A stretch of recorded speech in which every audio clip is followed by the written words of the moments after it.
se desarrolla en medio de las controversias de diversas tendencias que se manifestaron en la Iglesia. Estas se van dando en la práctica de la comunidad de fe de acuerdo al contexto, su cultura y otros aspectos que le daban una característica especial. Entre estas se van dando creencias que la Iglesia va descubriendo como enseñanzas controversiales que se definen. Una de las que se define es entonces la doctrina de la Trinidad. Dentro de este aspecto tenemos que mencionar a esta primera controversia que fue la doctrina de la Trinidad, la relación del Padre y del Hijo, ¿no? Con respecto a eso.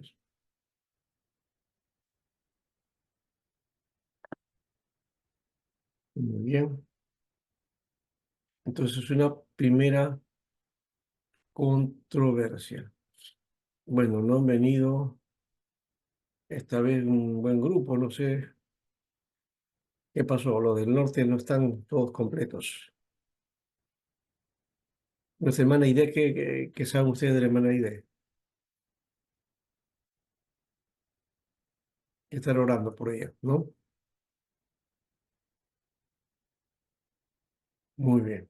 No se olviden de estar orando por ella. Bueno, entonces vamos a ver este aspecto de la doctrina. Acá está el arrianismo, que ya creo que lo hemos mencionado también, ¿ya? Esta es una reacción exagerada del arrianismo contra el sabelianismo. Esto no omitía distinción de personas en la Trinidad. El arrianismo, en cambio, superaba de tal manera al Hijo del Padre que negaba que fuera Dios y consustancial con él, ¿no? Arrio, entonces, natural de Libia y discípulo de la escuela de Antioquía, poseía una dialéctica acerada y hacía profesión de asceta y místico, ¿no? Presbítero de Alejandría. Expuso la doctrina de que Cristo era superior a la naturaleza humana, pero no era inferior a Dios. Ah, perdón, pero era inferior a Dios. No era eterno en existencia. Y según Arrio, eh, Cristo entonces tuvo principio, tuvo comienzo, ¿no?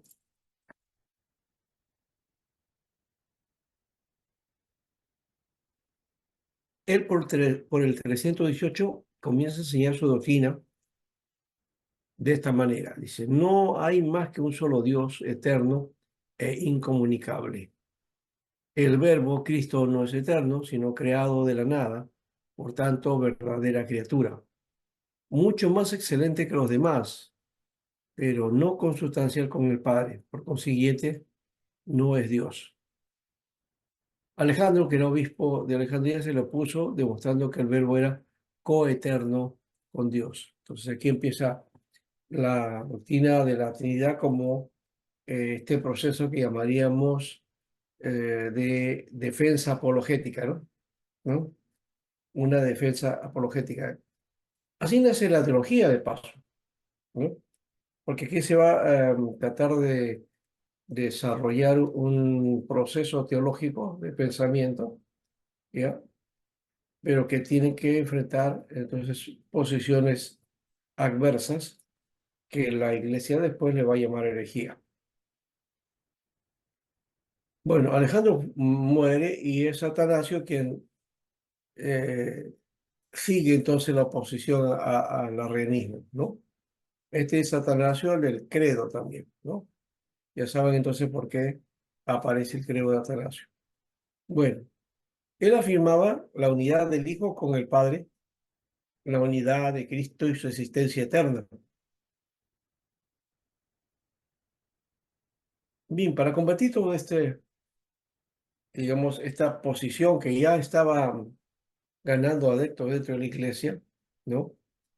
Eh, Quien hace esto no son los obispos, no, ellos no son los que tratan de definir o arreglar en una asamblea este problema. En realidad fue Constantino, ¿no? Que si bien no participa, aunque estuvo presente en el inicio de este concilio, él es el que convoca, ¿no? y convoca a los obispos, ¿no? En Nicea, ¿no? Nicea está en la provincia de Bitinia, ¿no? En el 325. Bien. Y aquí se hace pues todo un análisis, un estudio, se analiza la posición de Arrio, ¿ya? Y la mayoría del concilio condena pues, las enseñanzas de Arrio, ¿no? Y aparece por eso el credo niceno, como un resumen a toda esta posición, ¿no? Eh, que era contraria a la Trinidad, o por lo menos que tenía otra manera de visualizar las cosas con respecto al Hijo, con respecto al Padre. Bueno, aún así, bueno, se da es, pues entonces te creo perdón, el concilio Nicea, que define entonces la Trinidad, nace el credo niceno, nace el credo de Atanasio también, ¿no? Todas las ideas de Atanasio llegaron a ser supremas, ¿ya? En toda la iglesia del Oriente y en toda la iglesia del Occidente, ¿no? Entonces nuestra postura sobre la doctrina de la Trinidad la debemos a Atanasio, ¿no? Aquí está esta figura que nos da la idea de cuál era el pensamiento de Alejandro, cuál era el pensamiento de Arrio, ¿no? Y por supuesto también la respuesta de Atanasio, que era la que está ahí, es Alejandro y Atanasio los que tienen la misma postura. Bueno, Arrio lo que decía era que el verbo era antes de la creación, ¿no? O sea, no se creó el verbo en la creación, ¿no? Había sido creado por Dios en unas condiciones muy particulares, ¿ya? Pero que fue hecho antes de la creación, ¿ya? Ahora, por otro lado, Alejandro decía que el verbo, por ser divino, no es una criatura, sino que había existido siempre, ¿no? Y eso es lo que el Concilio de Nicea afirma, condena el arrianismo y se formula el credo niceno, que es aceptado universalmente. La otra controversia es la naturaleza de Cristo, ¿no? La naturaleza de Cristo. Apolinario, obispo de Odisea, ¿no? Odisea es una ciudad en el mundo griego, ¿no? Él declaraba que la naturaleza divina toma naturaleza humana de Cristo, que Jesús en la tierra no era hombre, sino Dios en forma humana, ¿no? Por eso él dice que la divinidad toma naturaleza humana, ¿no? La mayoría de obispos y teólogos sostenían que la personalidad de Jesucristo era una unión de Dios y el hombre, ¿no? De edad y humanidad en una naturaleza, ¿no? Por esa declaración, la herejía apolinaria fue condenada por el Concilio de Constantinopla en el año 381 después de Cristo, ¿no? Y fue retirado de la iglesia, ¿no? Entonces ya sabemos por qué eso, ¿no?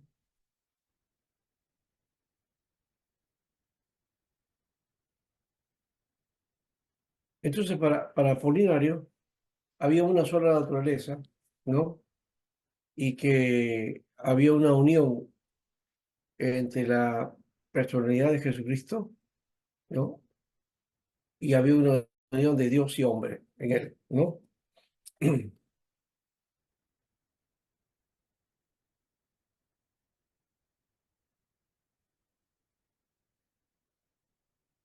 El punto céntrico de esta era la persona de Cristo, partiendo de la filosofía platónica. Pensaba que dos cosas perfectas y completas no pueden formar una sola. Por eso él decía que dos naturalezas completas no podían formar un solo supósito, o sea, un solo ser. Y como no se puede mutilar a la naturaleza divina, en este caso mutiló a la humana, ¿no? Es decir, Cristo era divino, nada más. No era humano. O en todo caso había absorbido, ¿no? O que había en él la unión de lo divino y humano. Solo así se podía defender la impecabilidad de la inmutabilidad del verbo, pues decía Apolinario, donde quiera que se haya el alma, el neuma humano, necesariamente este también está lo pecaminoso y lo ingénito en él.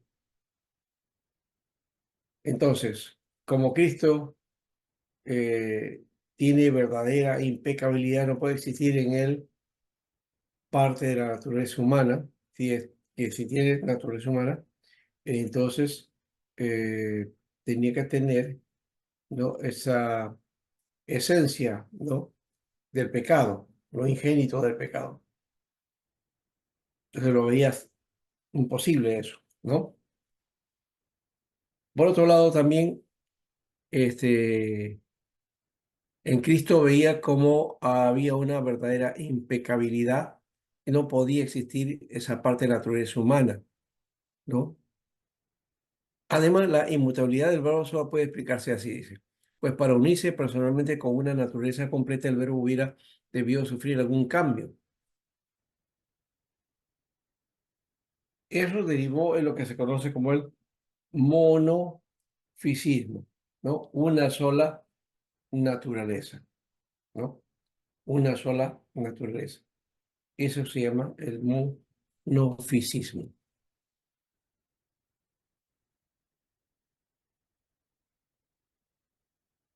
Después esa herejía va a tener diversas propuestas, va a haber eh,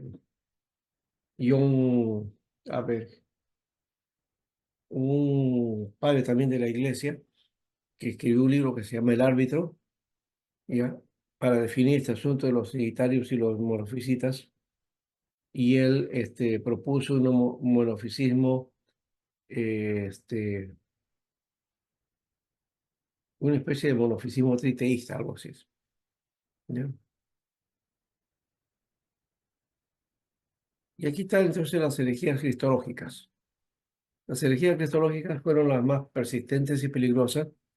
Era propiamente una derivación del primero, o sea, de las trinitarias, pues admitía la divinidad del Hijo y se seguía una serie de problemas difíciles de resolver, todos los cuales tenían que por objeto o tenían por objeto la unión entre la naturaleza divina y la naturaleza humana en el Verbo encarnado. Entonces el problema de la iglesia de aquel tiempo era el asunto entre la naturaleza divina y la naturaleza humana eh, que había o que se manifestó en el Verbo. Y entonces, ¿de qué naturaleza era el Verbo? Esa era la complicación teológica.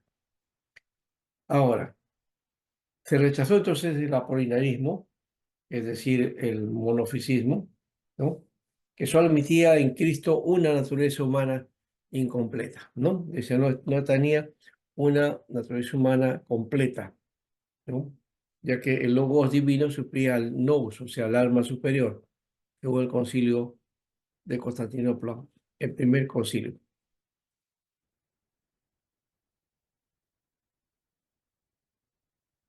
Dice que dos naturalezas no podían ser unidas un solo supósito, o sea, un solo ser. Entonces, esa era una tendencia. Lo otro es el nestorianismo, que admitía dos naturalezas completas pero unidas de tal manera que formaban también dos personas distintas. El Concilio de Éfeso 4:31. Y la tercera herejía fue el monofisismo de Eutíquez, que iba al extremo opuesto, defendiendo en Cristo tal unión de las dos naturalezas que se unían en una sola, ¿no? Entonces, aquí defendía que en Cristo estaban las dos naturalezas fundidas, ¿no? Ese es el sentido del morficismo ah, triteísta. La cuarta, es decir, la otra tendencia fue el monotelismo, ¿no? que era una forma de morfisismo que defendía una sola voluntad física en Cristo, ¿no? Según el Tercer Concilio de Constanza, ahí también se declara herejía. Frente a estas doctrinas, se definió la Iglesia en declaraciones conciliares, que la naturaleza humana de Cristo es completa, que en Cristo hay dos naturalezas, la divina y la humana, pero unidas de tal manera que se forman en un solo supósito o persona. O sea, al contrario a lo que decía Apolinario, que cada una de las dos naturalezas tiene su propia voluntad física, por lo cual en Cristo hay dos voluntades, la divina y humana. Bueno, no sé si estamos de acuerdo con eso. Yo creo que hay una sola voluntad, divina humana, ¿no? Bueno, entonces de ahí se puede derivar otras más, ¿no? Las herejías cristológicas y en particular el apolinarismo está en íntima relación con el arrianismo. El punto céntrico era la persona de Cristo. Los arrianos lo consideraban en relación con la Trinidad. Las cuestiones cristológicas lo estudian en sí mismo, es decir, el modo especial de unión del verbo con la naturaleza humana. Pero además se ve claramente que estas cuestiones se produjeron como reacción contra el arrianismo. Esta reacción partió de la escuela de Antioquía contra los arrianos que negaban la divinidad del verbo. Los antioqueños insistían de un modo especial en ella y para obviar las dificultades distinguían en Cristo dos naturalezas en tal forma que comprometían la unidad personal. Aquí también hay una aclaración al asunto, es que ellos utilizan conceptos filosóficos, ¿ya? Cuando hablan, por ejemplo, de naturaleza, cuando hablan de persona, ¿ya? Generalmente nosotros decimos persona, pensamos en un ser, ¿no? ¿No? Con cuerpo, alma y espíritu, ¿ya? Y aplicamos de esa manera. Pero cuando está hablando de persona, en ese contexto, está hablando de una categoría filosófica, ¿ya? Es diferente, entonces, hablar de una persona común y corriente, ¿no?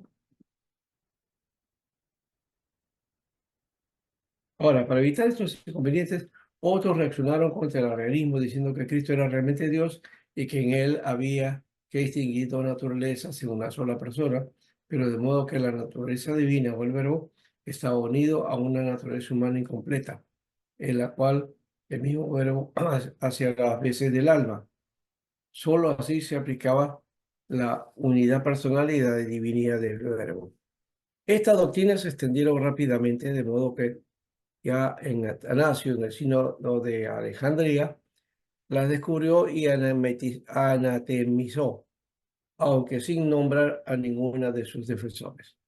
En realidad, sus propagandistas infatigables era el obispo Apolinario de Laodicea, amigo de Atanasio, y hombre extraordinario, de extraordinaria erudición, y por otra parte, era pues el que se asumía como el abanderado de la ortodoxia contra los arrianos, ¿no?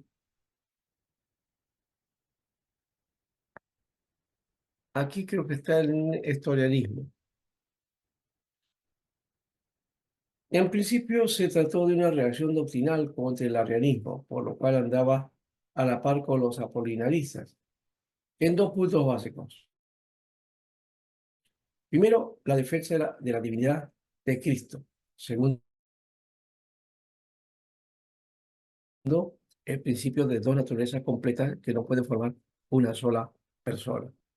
Pero mientras los apolinaristas resolvían esta dificultad, negaban que la naturaleza humana en Cristo fuese completa. Los antioqueños sustentaban que en Cristo permanecía la dos naturalezas con toda su perfección, pero de tal manera que formaban también dos personas, la divina y la humana, unidas de una manera accidental, ¿no?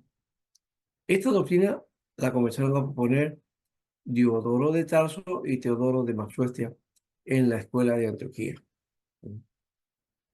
El punto más vulnerable del sistema era la unión que resultaba de las dos naturalezas, una inhabitación o conjunción, es decir, unión meramente intrínseca, ¿no? En principio, se mantuvo la doctrina de la escuela sin que trascendiera. El que comenzó a darle publicidad y al fin dio el nombre a la herejía fue Nestorio, quien siendo monje en Antioquía había cobrado fama de gran predicador y asceta, de modo que se le apellidaba eh, Segundo Crisóstomo, ¿no? O sea, porque también era predicador. Elegido patriarca de Constantinopla en el 428, redobló su esfuerzo y su celo por la instrucción del pueblo contra las herejías, ¿no? Y ahí estaban las de los arrianos, los macedonianos y sabelianos. Los de Sabelio son los modalistas. Por otra parte, se presentaba como reformador del clero y del pueblo, y con su vida ascética. Y el fuego de sus palabras fascinaba a los que lo escuchaban. Ujú. Muy bien, historia. Entonces, la contienda estalló cuando un presbítero de confianza en Nestorio se atrevió a decir en un sermón que la Virgen María no era Madre de Dios. El pueblo que veneraba a la Virgen, precisamente bajo esa vocación, se alborotó ruidosamente. Nestorio tuvo que dar explicaciones. Según él, la Virgen es madre de la naturaleza humana que había en Cristo, pero se la podía llamar Cristotokos, madre de Cristo, pero de ninguna manera pudo haber engendrado a la naturaleza divina. Según esto, no es Teotokos, es decir, no es madre de Dios. Madre de Cristo sí, pero madre de Dios no, ¿sí, no? La cuestión está propuesta por una situación, ¿verdad? Una consecuencia de este sistema era que la persona humana de Cristo, ¿no?, que fue la que sufrió todos los dolores de la pasión, no pudo redimir el mundo con una redención infinita, pues era limitado, si es que hubiera sido limitado, ¿no? La redención entonces quedaba destruida. Tampoco se podía decir que el verbo se hizo carne, pues solo se unió a ella y extrínsecamente. Nestorio escribió en el 429 sobre el asunto y otros escritos propios en defensa de sus ideas. Y aquí está un cuadro que nos da más o menos la idea de lo que ocurrió en algunos concilios, ¿ves? Eh, Nicea, entonces se habla de la Trinidad y del concepto de la homoiosis, es decir, la misma esencia, ¿no? Y Calcedonia va a desarrollar el pensamiento sobre el verbo hecho carne, la unión hipostática, ¿no? Lo que se conoce también como hipóstasis. Ahora, desde esa perspectiva en cuanto al verbo, ¿no?, que se hace humano, se tiene aquí la propuesta de Filópolis, John Filópolis, que habla de una naturaleza encarnada fuera de las dos naturalezas, ¿ya? Y eso hace la unión de estas, hace la humanidad vicaria de Dios en Cristo, ¿no? Y entonces, dos concepciones aquí. Una naturaleza, el monofisismo, ¿ya? Y el otro es eh, dos naturalezas, es decir, diofisismo, que es el otro lado, que era la lucha, ¿no? Muy bien.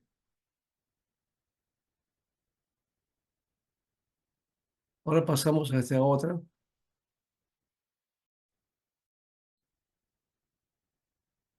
que tiene que ver con la soterología y la martología. Es decir, soterología es el estudio de la salvación, ¿no? Y la amartología, ¿cuál sería?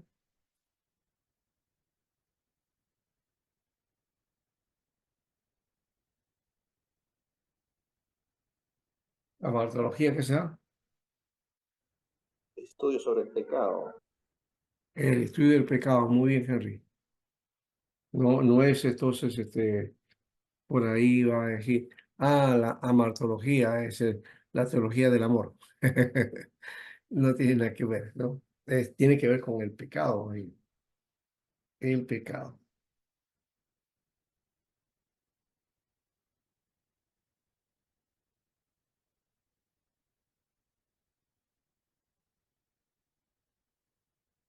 Ahora, en cuanto a la soteriología, entonces la doctrina o enseñanza con respecto a la salvación. Surgieron diversas tendencias. Los obispos deliberaron y definieron este conflicto. Con respecto a la amartología, doctrina del pecado, que se define la doctrina sobre el pecado original y que en efectos, o qué efectos tiene sobre el hombre.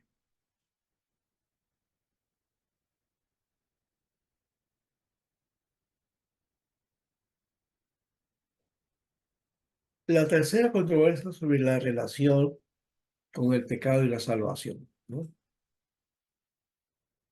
Y aquí tenemos, por ejemplo, a un monje llamado Pelagio, ¿no? Que era de Gran Bretaña o venía de ese lugar, iba a Roma, ¿no? Su doctrina era que nosotros no heredamos nuestras tendencias pecaminosas de Adán, sino que cada alma hace su propia elección, ya sea pecado o de justicia. Que cada voluntad humana es libre y cada una es responsable, ¿no? De sus decisiones. O sea, eso se le conoce como el pelagianismo. Pero fíjense, el pelagianismo tiene un concepto muy parecido al concepto del judío, ¿no? Que nosotros no hemos heredado la naturaleza pecaminosa de Adán, ¿no? Es decir, la semilla del mal no es. Cada uno entonces es responsable de sus actos, ¿no? Es la idea que planteaba acá. Ahora, Pelagio, que gozaba en Roma de fama de hombre espiritual y asceta, que comenzó a predicar a principios del siglo V esta doctrina. En la sustancia afirmaba que el ser humano, con su libertad es capaz de obrar el bien por sí mismo y sin auxilio alguno de lo sobrenatural, es decir, de ningún Dios, ¿no?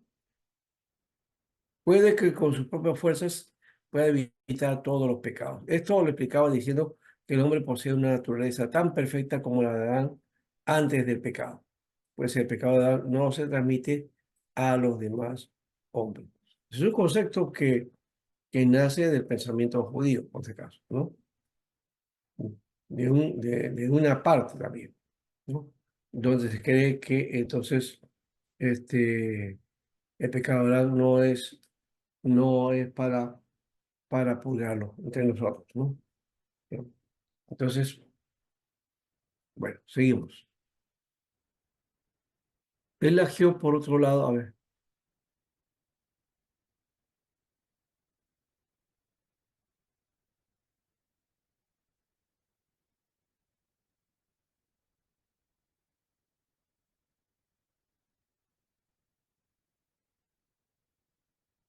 a ver.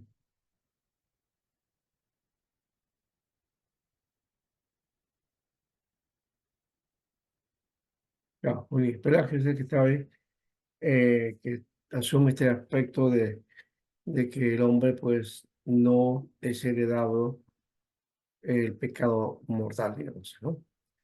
Ahora, Pelagio hizo muchos discípulos desde un principio, sus discípulos Celestio, ¿no? Por el año 410 no tuvieron acá lo que siguió con su entrada en Roma. Pelagio y Celestio se trasladaron a Cartago, donde continuaron propagando su doctrina. No mucho después, Pelagio se dirigió al oriente, mientras Celestio seguía extendiendo sus ideas en el occidente. La astucia de Celestio tropezó con el análisis de los teólogos, ¿no? Uno de los que se opuso a esta doctrina fue Agustín, quien decía que Adán representaba toda la raza humana y que el pecado de Adán, todos los hombres pecaron, y todo el género humano también, ¿no? Entonces, el género humano es culpable, el hombre no puede aceptar la salvación por su propia elección, sino solamente por la voluntad de Dios, quien es, eh, quien es el que escoge a quienes han de ser salvos, ¿no? La herejía de Pelagio fue condenada por el Concilio de Cartago y la teología de Agustín, si no vino a ser la regla de ortodoxia en la iglesia hasta 1600, ¿no? Sí, Agustín influenció bastante en la iglesia a futuro, ¿no? Más de 1000 años. Muy bien, y ahí vienen los concilios y algunos aspectos aquí. Estos son los concilios ecuménicos que hemos mencionado, son 8. Nicea, ¿no? Jesucristo es verdadero Dios de la misma naturaleza que el Padre. Ya. Concilio de Constantinopla enseñó la divinidad del Espíritu Santo contra el error de Macedonio. Concilio de Éfeso, en Cristo hay una sola persona, la Virgen es Madre de Dios. Cuentan la historia, ¿no? De hecho, que la concepción en Éfeso, cuando se dice que, que María es Madre de Dios, no está hablando del Dios, de la naturaleza divina de Dios. No, está hablando de Cristo, ¿no? Eh, una de las cosas que se aplicó al hecho de que como Jesús es Dios, entonces María sería de esta manera eh, madre de Cristo, ¿no? Sí, madre de Cristo, sí. El concilio de Calcedonia, en 451, decía que en Cristo hay una sola persona divina y dos naturalezas, la divina y humana, porque es verdadero Dios y verdadero hombre. Esta forma de pensamiento iba contra Eutique. El eutiquismo se conoce también, ¿no?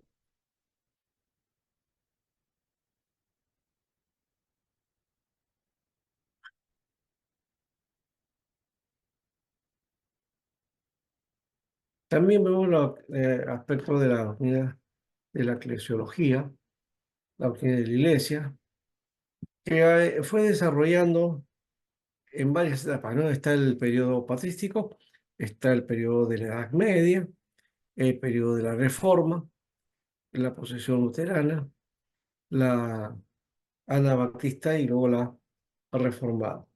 Entonces, cada uno tiene su propio concepto sobre eclesiología, ¿no? Aquí está, la época patrística. Ignacio de Antioquía asumió la doble visión de la iglesia que proponía en sus epístolas. Una iglesia, cuerpo de Cristo, santa, y una iglesia con necesidades, pecaminosa y dividida, ¿no? Ese era su concepto, ¿no? Tenía un concepto elevado de la iglesia.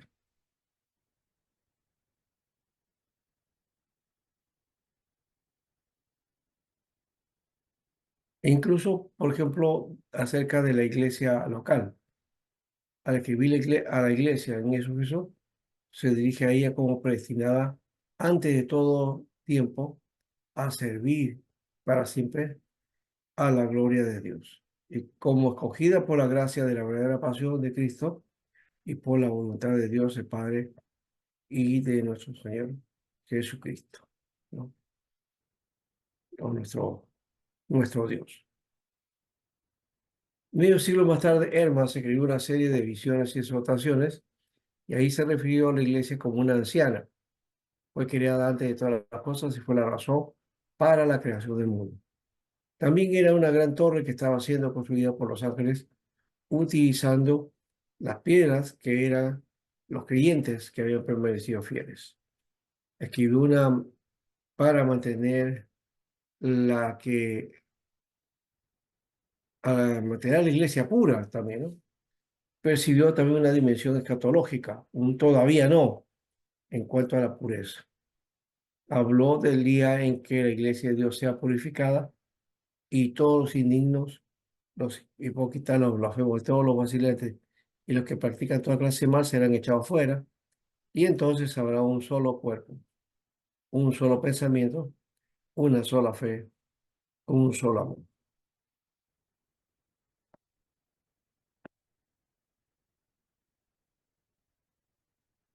Ahora, desde los primeros tiempos hasta bien avanzado el segundo siglo, encontramos una visión sublime de la Iglesia como una sola entidad, con un cuerpo de Cristo, como la primera de todas las criaturas, e incluso como el propósito por lo cual todas las cosas fueron hechas y que ya existía desde antes que hubieran cristianos.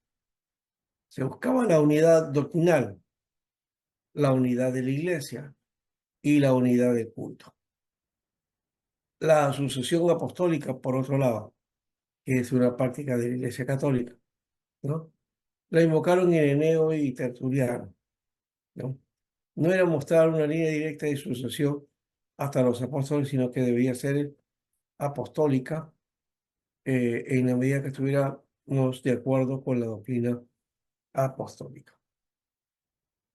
Bueno, la doctrina apostólica es el consejo de Dios, todo el consejo de Dios. Periodo de la Edad Media. Los teólogos de la Edad Media tienen muy poco que decir acerca de la Iglesia y por lo tanto pocos elementos que contribuyen al desarrollo de la doctrina. Sin embargo, la Iglesia misma se desarrolló muy unida, compactamente organizada y absolutamente jerarquizada. Las semillas para este desarrollo fueron encontradas en los escritos de Cipriano y en las enseñanzas de Agustín respecto a la Iglesia como una organización externa. La idea fundamental de Agustín, aquella de la Iglesia como la comunión santurum, fue enteramente descartada, ¿ya? Y de este modo permaneció en estado latente. Dos ideas llegaron a ser prominentes eh, en la Edad Media: ¿sí? La primacía de Roma y la identidad de la Iglesia con el reino de Dios, que no son lo mismo, ¿eh? No son lo mismo. En el periodo de la Reforma, Lutero rechazó la idea de una iglesia infalible, de un sacerdocio especial y de los sacramentos que operaban en un modo mágico y restaurador eh, al legítimo lugar. El concepto bíblico del sacerdocio católico lo restauró, ¿no? Lo tomó como una base muy importante. Él consideró a la iglesia como una comunión espiritual de aquellos que creen en Cristo, una comunión establecida y sostenida por Cristo como la cabeza. Él enfatizó la unidad de la iglesia, pero distinguió entre dos aspectos de ella, uno visible y otro invisible. Según Silver, Lutero fue el primero en hacer esta distinción, ¿no? Lo visible o lo invisible. Eso va a estar presente en algunas declaraciones, ¿no? Por ejemplo, la iglesia reformada tiene también esa concepción, ¿no? Y en la teología aparece la iglesia visible y la iglesia invisible.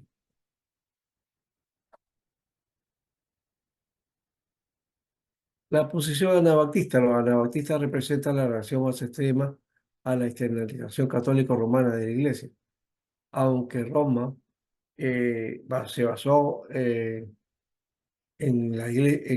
bueno, en el movimiento del Antiguo Testamento y también en el Nuevo, e insistieron en una iglesia de creyentes solamente, ¿no? Si bien los niños tenían un lugar en el Antiguo Testamento, ellos no tenían un lugar legítimo en la iglesia del Nuevo Testamento, puesto que no podían ejercer fe ni podían hacer profesión de ella. En su insistencia con la espiritualidad y santidad de la iglesia, muchos de ellos incluso despreciaban a la iglesia visible y los medios de gracia. Promovían la separación de la iglesia y el Estado. La concepción reformada de la iglesia es fundamentalmente la misma de Lutero, aunque difiere de ella en algunos puntos relativamente importantes. Ambas posiciones están de acuerdo que la verdadera esencia de la iglesia se encuentra en la Communio Sanctorum, es decir, una entidad espiritual, pero que es invisible. Pero mientras que los luteranos buscaban la voluntad y santidad de la Iglesia, principalmente en las ordenanzas objetivas, tal como los oficios, la palabra y el sacramento, la reforma veían los oficios, la palabra y los sacramentos. Los reformadores veían dicha unidad y santidad en un sentido amplio, es decir, la comunión subjetiva de los cristianos.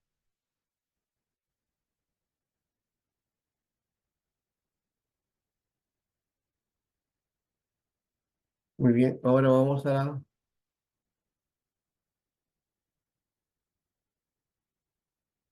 las posiciones en la post-reforma, la sociniana y la arminiana.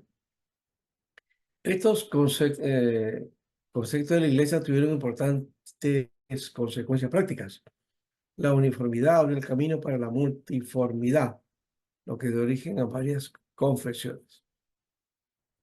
Los reformadores buscaban mantener la adecuada conexión entre la Iglesia visible e invisible, pero la historia probó que esto era muy difícil y las iglesias que estaban fuera de la comunión luterana y reformada frecuentemente sacrificaron el concepto de iglesia eh, invisible por la visible o viceversa. Los socinianos hablan de la iglesia invisible, pero en la vida real olvidaban todo acerca de ella, puesto que concebían a la religión cristiana simplemente como una doctrina aceptable. Los arminianos siguieron el mismo camino hacia la iglesia de la sociedad visible. Dejaron que el Estado decida en cuanto a disciplina, ¿no? Quitar la independencia a la iglesia.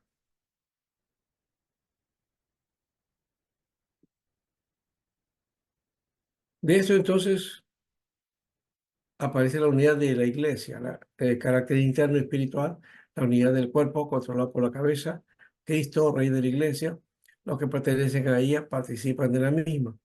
Eh,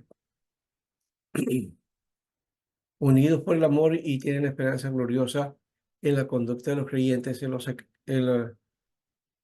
su adoración pública a Dios en Cristo y en su participación por medio de los sacramentos. La Biblia afirma la unidad tanto de la iglesia visible como la iglesia. eh, y lo otro es la santidad de la iglesia, es santa en su forma objetiva, y hemos dicho que el otro es unidad interna. Acá es su forma objetivo, entonces, de acuerdo a la justicia de Jesús delante de Dios, asume su situación. Es santa en forma subjetiva como principio de vida y destinada a sanidad. Es una sanidad del hombre interior que se prende sí, se expresa en la vida externa. Es decir, es santa porque está sometida a la práctica del mundo.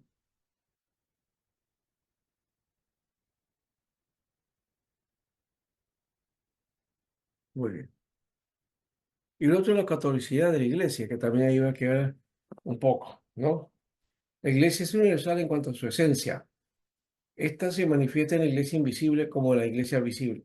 No es excluyente como la afirmación de catolicidad de la iglesia católica romana, a la cual se apropian de este atributo. La iglesia invisible es la verdadera iglesia, la iglesia católica, porque incluye a todos los creyentes de todas las tierras, en cualquier tiempo. Así que la iglesia visible muestra la catolicidad de sus miembros evangelizados. De cualquier parte en que la iglesia se encuentre, que cualquiera sea su organización y la presentación visible, lo que importa es seguir la doctrina. Muy bien. Y ahí terminamos esta parte. Es bueno que hayan asumido esta posición. Hemos trabajado las diversas doctrinas por ahí. Yo les recomiendo que lo lean de nuevo ya, y hagan una práctica sobre esto. Ya tienen los libros, ahí van a encontrar más acerca de esto. ¿Ya? Muy bien, ¿alguna posición? Ya en la última parte. Mm. Es difícil, es interesante. ¿Cómo están viendo el curso? No, sí, realmente nos hace, es como un volver a recordar, ¿no? Lo que hemos aprendido anteriormente, ¿no? En el tema de la secta, el tema de la iglesia medieval, que hemos llevado ahí los concilios, ¿no?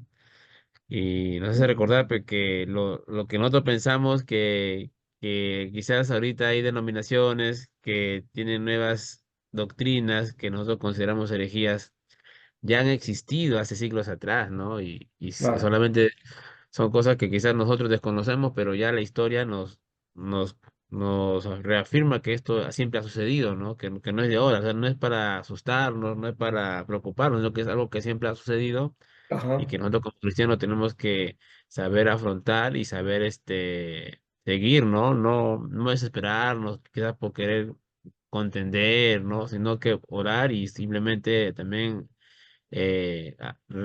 bueno, como dicen, como dijo usted un momento, ¿no? A veces tenemos que respetar, ¿no? Ujú. Respetar porque no podemos hacer nada más, simplemente como hijo de Dios, orar, ¿no? Y para que la Claro. verdad, la verdad en en su totalidad sea, pues, sea Dios a través del Espíritu Santo quien nos haga ver la verdad a todos, ¿no? Porque no es de ahora, pues siempre ha sido así. Así es, no es de ahora, ¿ya? Y hay que entender también, por otro lado, en este trabajo de enseñanza doctrinal, qué cosa también el cuidado de no sentir que si estamos en la verdad somos privilegiados, ¿no? Esa es la idea que algunos la asumen, defendiendo su posición y atacando a la otra. Si ya tú defiendes una y atacas a otra, estás entonces más bien mostrando todo lo contrario, ¿no? Prácticamente nos volvemos también como una secta, ¿no? Porque, por ejemplo, los testigos de Jehová, ellos dicen, ¿no? Los 144.000, ellos son los 144.000 elegidos, ¿no? Mm. Por ejemplo, nosotros que creemos en la predestinación, justamente recién creo hoy día estaba viendo un argumento de un pastor que preguntaba, ¿no? ¿No? ¿Quiénes son salvos, ¿no? ¿Los escogidos o todos, ¿no? Y ahí está la postura, ¿no? Que todos dicen todos, o si no, o si no, la pregunta es, ¿Dios a quién ama, ¿no? ¿A todos o a sus escogidos, ¿no? Y los que conocemos la doctrina, pero los que publican dicen, no, a sus escogidos, todos sus escogidos, otros dicen, no, a todo el mundo, ¿no? Y siempre va a haber esa disputa, ¿no? Ajá, sí, así es. Y los que Si no y se a mira, veces hay, hay puntos. dentro de la iglesia también, también, pues, como usted dice, ¿no? Se atribuyan a decir, no, sí, mi iglesia, somos los escogidos, tenemos la razón, ¿no? Y empezamos también a cuestionar y quizás también a juzgar, ¿no? Pues nos volvemos ya jueces, ¿no? De las otras iglesias, otras doctrinas, denominaciones, ¿no? Ujú. Pero como usted una vez nos enseñó también, nosotros tenemos que, dentro de nuestra iglesia, ¿no? Tratar de que la verdad sea, todos todos hablemos el mismo idioma, ¿no? Y Ajá, bueno, lo que hace afuera, lo que hay de afuera, en otras iglesias, pues simplemente nos queda respetar, ¿no? exacto. Pero también hay que tener en cuenta, uniformidad no vamos a encontrar nunca. Siempre va a haber alguna que otra variante, pero como tú dices al final, ¿no? El respeto. El El respeto respeto. a la posición que tiene cada iglesia, cada denominación. Entonces, si estamos en una denominación, o como la IP Cristo P, se debe valorar desde esa perspectiva, ¿no? Que eso es lo que cree, o ese es el punto de vista, ¿no? Eh, Ya, con respecto a nuestra denominación, pues sí, pues todos tenemos es lo que nos enseña y tenemos que, pues, respetar también nosotros, ¿no? ujú, Sí hay miembros o hermanos dentro de la iglesia, de nuestra denominación, que a veces vienen con otros conceptos, porque quizás vienen de otras iglesias, ¿no? Arminianistas, pentecostalismo, ¿no? Y bueno, ahí estamos, ¿no? Enseñándoles, ¿no? Porque lo que nos caracteriza a nosotros de nuestra denominación es que tenemos que enseñar, nos tenemos que capacitar. Por ejemplo, ujú. nosotros que estamos en el seminario, nosotros, de lo que aprendemos, nosotros también enseñamos a la iglesia, ¿no? No, Ah, yo veo a mi hermano Leoncio, ¿no? hablando de, ¿no? De Cristo, ¿no? Cristología, ¿no? Y yo también en muchas oportunidades también he enseñado los atributos de Dios, ¿no? Entonces, nosotros que tenemos el privilegio de estar aquí aprendiendo, pues para que nuestra iglesia sea, como vos decís, mira, queremos que sea una iglesia uniforme, pues nosotros que nos estamos preparando, tenemos la responsabilidad de enseñar, ¿no? Quizás Dios no nos llame, quizás Dios nos llame al ministerio pastoral o quizás Dios nos llame al ministerio para enseñar, pero estamos compartiendo lo que ustedes nos enseñan, nos comparten. Muy bien. Así es. Creo que Pa- pa- sí, Pastor, sí. yo Adelante, estaba hablando, César. creo, estaba hablando. ¿Sí me escucha? Sí, se te escucha. Ya, mire, ¿Qué bueno, pasó? yo escuché, hay un pastor, no recuerdo qué país es, pero es más o menos así como soporte de usted, o sea, lee bastante y algunos lo critican como si fuera católico, ¿no? Pero, o sea, él es bien neutral. Me gusta escuchar así varias versiones. Y él dice, ¿no? De una versión, María es madre de Dios, depende desde el punto de vista que lo tomes. Mm, Si lo tomas desde el punto de vista de Cristo, Cristo no dejó de ser Dios, ¿no? Se sujetó a su humanidad, pero no dejó de ser Dios en su divinidad de hijo. Por lo tanto, en ese aspecto sí, sí se le podría considerar como madre de Dios hijo, ¿no? Pero no ujú. como madre de Dios padre, como madre de Dios padre. O sea, algo ya una teología avanzada ya para usted, pues, ¿no? Claro, Pero, es que la idea de madre de Dios no se refiere a la divinidad, no es al Padre, de hecho. Es, eso en el Concilio de Efesios justamente surge para mostrar que ella es la que trajo a Cristo, ¿no? Y para afirmar la divinidad de Cristo, ¿ya? Y la palabra es teótokos, ¿no? eso, no me acordaba. Eso decía, ¿qué es eso, pastor? O sea, exactamente, Teótokos Teoto. significa engendradora de Dios, ¿ya? Entonces él engendró a Cristo, pues, esa la divinidad, a Cristo, su divinidad que nació de María, ¿no? A eso está refiriéndose. Entonces, claro, cuando uno no conoce este aspecto y entonces le diga, ah, madre de Dios, no, ¿cómo puede ser? Ella no es Dios, ¿no? Dios no tiene madre, ¿no? Entonces, eso hasta los teólogos católicos lo saben, ¿ah? Y ellos saben eso, que lo que se estaba explicando era que ella era madre de la naturaleza divina de Jesús, ¿no? O mejor dicho, era la madre del Cristo, ¿no? Y por tanto, entonces, reconocido que como es Cristo, entonces, y viene de Dios, es divino, ¿no? Ese es el concepto que se trataba de alcanzar en Éfeso, pero bueno, ha tenido algunos eh, cambios en el camino, y entonces por eso es que para un evangélico decir que María es Madre de Dios, eso no, no puede ser, ¿no? ¿No? Nos escandalizamos. Claro, y ahí viene la posición, a uno por ahí he visto el pleito ese, que se vuelven nestorianos, ¿no? No, no puede ser, pues. Entonces no tiene naturaleza humana, es divino, entonces no ha nacido, ¿no? O no tiene, no se fue con nacimiento original, ¿ya?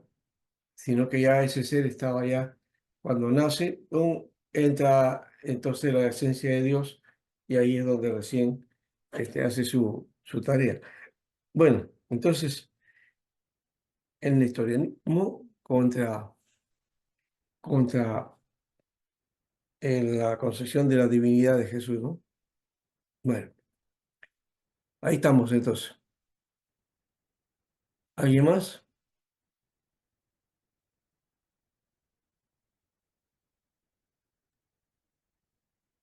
Saliendo del tema, pastor, ¿usted qué opina de esos debates que salen en internet? Por ejemplo, el más conocido, ¿no? Que es del cura Toro con iglesias cristianas, ¿no?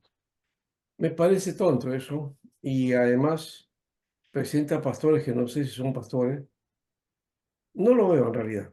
Yo Lo vi un par de cuando veces, yo, pero lo vi cuando más. yo veo, cuando yo veo eso, a veces siento vergüenza ajena, pastor, porque los supuestos pastores que debaten están, bíblicamente, parece que porque ese cura sabe la Biblia.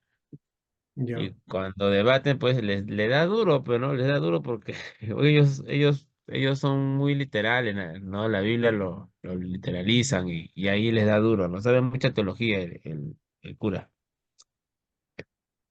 ya. Bueno, por eso yo veo que para mí ese toro es muy especulativo. Pero No cuando le tiene, gana ya se enoja.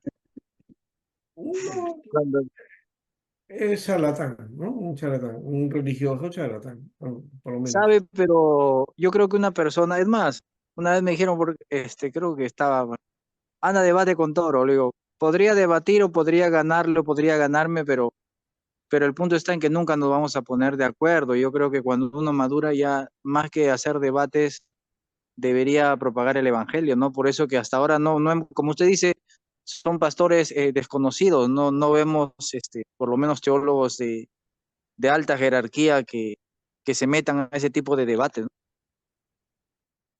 Que no son necesarios tampoco. Me parece que eso es caer en trampas, porque no estamos para eso, ¿ya?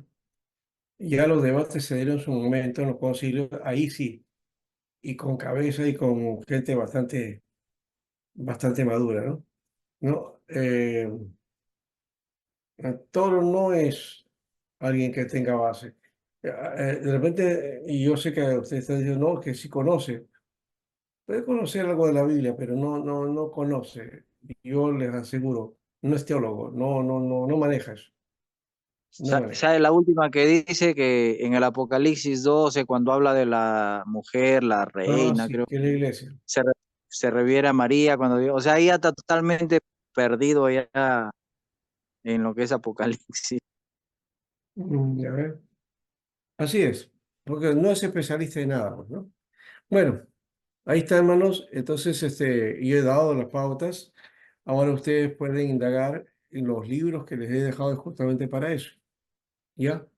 De esto que hemos trabajado en esta segunda parte, sobre la Trinidad, la controversia de Cristo, sobre la iglesia, sobre el pecado, todo eso ustedes busquen y hagan una especie de resumen o artículo donde ustedes amplían esos aspectos que hemos estado hablando. ¿Ya? Para la próxima semana. ¿Quiere que hagamos un resumen sobre, Sí, sobre sobre estas, las diferentes posturas? sí, Ya, pastor, listo. buscando en estos libros que les he entregado. ¿Ya? Ya, listo, Ya. pastor. Gracias. Dios les bendiga y será hasta la Bendiciones, próxima pastor. semana. El Dios otro lo lunes bendiga. nos vemos. Realmente no Pa- tenemos, para el lunes no tenemos ningún problema, creo. sí. Para el Pastor, próximo más bien, jueves, sí. ¿en qué país está? ¿Ah? ¿En qué país está, pastor? Estoy en Estados Unidos. Ay, pastor, está con los gringos. Estamos en Texas. Bien, Pastor pastor. Alberto, Y en una ciudad llamada Corpus Christi todavía, ¿no? Que lo pastor, fundó un sacerdote. Puede ser que la isla, hay una isla que se llama la Isla del Padre, ¿no? Entonces, tiene tradición católica, pero también hay evangélicos, ¿no? Antes fue española, ¿o no? Perdón, antes fue mexicana. Antes todo eso era parte de México, pero los Pastor, y si americanos... es cierto que en Estados Unidos ya no se puede predicar de Cristo, ¿cómo quedó ese tema de la cárcel y todo? No sé, acá no he visto nada de eso tampoco, pero no, la gente, si quería su iglesia, va a su iglesia, punto, ¿no? ¿No? Y los creyentes se buscan, no hay pues esa concesión de ir a las calles, ¿no? Como también ya se perdió en Lima, ¿no? Hay que buscar otros medios de evangelización, no solamente la única, ir a las calles, ¿no? Ya no es tiempo, la gente casi no escucha ya. Antes sí, hoy día ya muy poco de eso. Así que hay pastor, que buscar o inventar algún método, una forma para atraer a la gente, ¿no? pastor Sánchez, Sí, Disculpe, ¿cuál era la tarea? No le copié bien porque estaba con un teléfono. Es de lo que hemos hablado hoy día de las controversias, herejías y doctrinas, pues hay que ir, haga como una especie de cuadro sinóptico, resumen, ¿no? ¿Ya? De todas estas, ¿ya? De la Como dijo cristología, Carlitos, eclesiología, sobre la martología, ¿ya? no, Eh, no. no está aquí escatología, ¿no? Pero si tuviera la escatología también lo pueden poner. Sí. ¿Ya? Ahí está Mm, entonces el apolinarismo, está el nestorianismo, el macedonianismo, de que no hemos hablado, pero había que sí. también trabajar eso, el macedonianismo, que Oh, es una tendencia doctrinal sobre el Espíritu Santo, ¿no? Ya hemos hablado de Pelagio también, ¿no? Y en fin, ya. El pelagianismo. Todas las que por ahí aparecen, pues, ¿no? Que hemos mencionado.